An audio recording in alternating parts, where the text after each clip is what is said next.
ककरी भइल बा कमरिया लपके, ककरी भइल बा कमरिया लपके, ककरी भइल बा कमरिया लपके, ककरी भइल बा कमरिया लपके।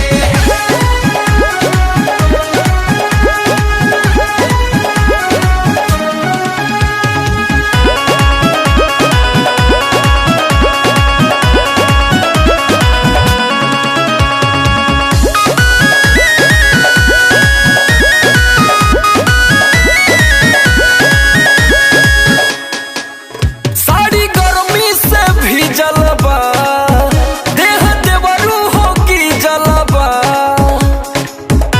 बहुत प्रॉब्लम हो गया है देवर जी।